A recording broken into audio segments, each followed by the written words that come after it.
We've all heard of Bessie Blount, the King's mistress who gave Henry VIII a son. But did she give him a daughter too? That's what I'm exploring today in my series on King Henry VIII.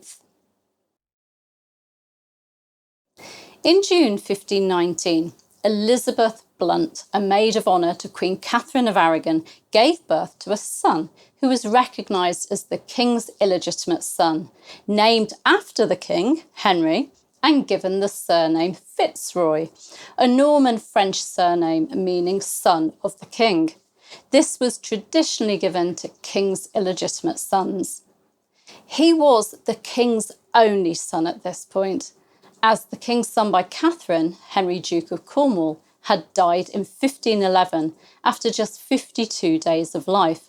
So Henry VIII was over the moon at his birth and happy to recognise Henry Fitzroy and entrust his care and upbringing to the boy's godfather, Thomas Wolsey.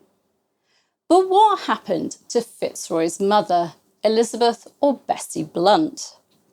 Well, she was married off to Gilbert Tailboys, who was the son and heir of George, Lord Tailboys of Kyme.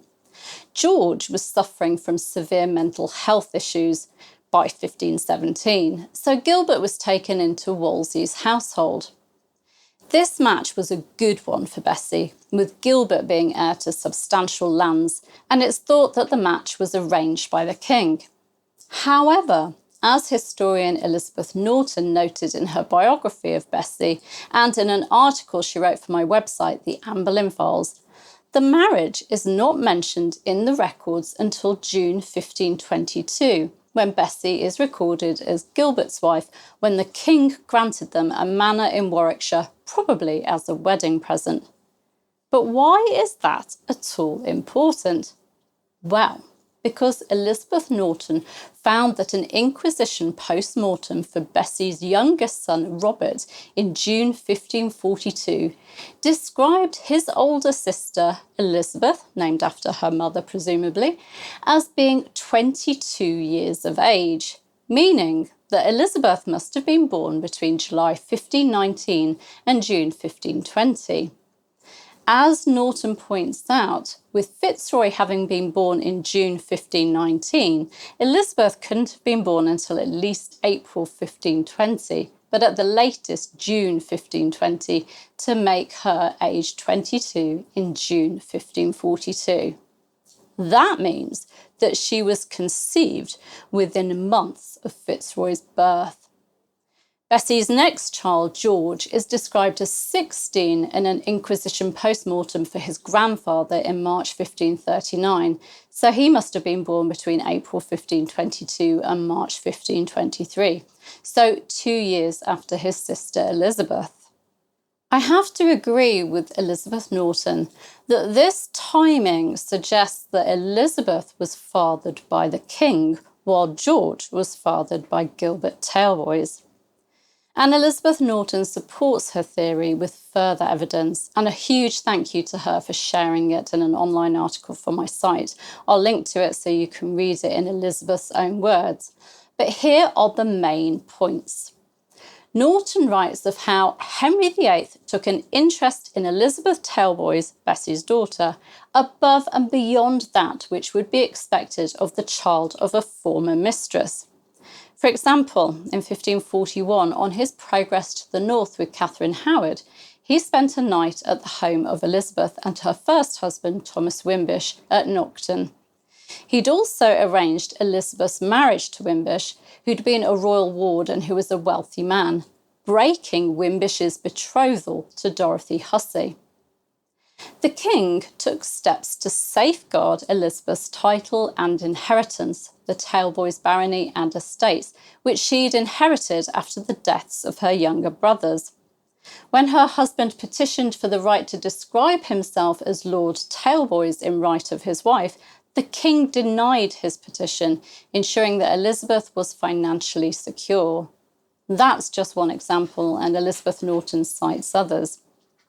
Then, in 1550, in Edward VI's reign, there are records of the Privy Council becoming involved in what was described as a domestic quarrel between Elizabeth and Wimbish.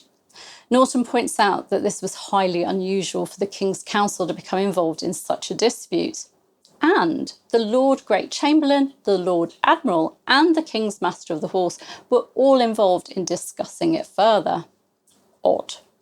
But as Norton writes, it would be less surprising if she was commonly, if privately, known to be the King's half-sister, rather than merely the daughter of a long-deceased former royal mistress.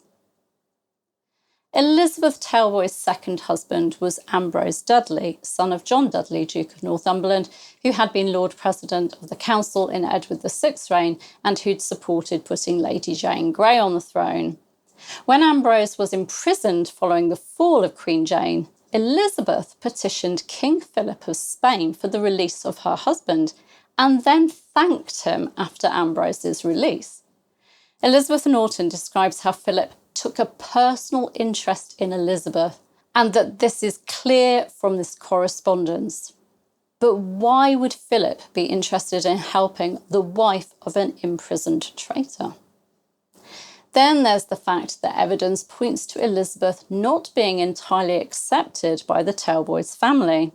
She was treated with hostility by her paternal grandmother, Elizabeth Lady Tailboys, and there were even court cases between Elizabeth and the Tailboys family, showing, as Norton points out, that the Tailboys family grouped together in an attempt to limit Elizabeth's rights to the Tailboys estates.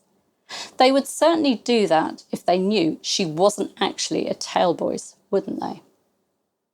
Elizabeth Norton also points out that records show that the king spent time in Essex in August and September 1519, the summer that Elizabeth must have been conceived. And the properties he stayed in were between 6 and 13 miles away from Blackmore, where Bessie and her infant son, Henry Fitzroy, were staying. An easy horse ride. It's not inconceivable that the king would have wanted to see his son, and perhaps he took the opportunity to sleep with Bessie. Finally, in the 17th century, Lord Herbert of Cherbury, who by the way had access to sources that are no longer surviving, wrote of the king's relationship with Bessie, writing of Fitzroy, the child proving so equally like to both his parents that he became the first emblem of their mutual affection. Now, Elizabeth Norton writes of how first could, of course, mean foremost, in that Fitzroy was the principal emblem of the couple's love, but that it is possible that first should be given its more literal meaning, and that Lord Herbert was aware of evidence that Henry Fitzroy was only the first child of his parents, implying that there were at least rumours of another. Elizabeth Norton concludes, based on the evidence of Henry's interest in Elizabeth Tailboys, the likely time that she was conceived, and Henry's presence in the area at that time, it seems highly probable that she was the king's child. Her gender simply meant that she was of little significance to the king, and he had no reason to acknowledge her as he did her elder brother, particularly following the bastardising of the daughters from his first and second marriages. Norton has clearly done extensive research on the Blount and Tailboys families, and I find her theory compelling, particularly the fact that Elizabeth Tailboys must have been conceived shortly after Fitzroy's birth and very likely before Bessie's marriage to Gilbert, and that her next child wasn't born until 1522-1523. That alone, to me, points to the king being Elizabeth's father. Please do read Elizabeth Norton's guest article on the subject on the Anne Boleyn Files. I'll give you a link in the description. And I'd also highly recommend her biography of Bessie Blount. It's an excellent read. And please do share your thoughts in the comments. And remember to like and subscribe. I very much appreciate your support and encouragement. I'll see you soon. Take care. Bye-bye.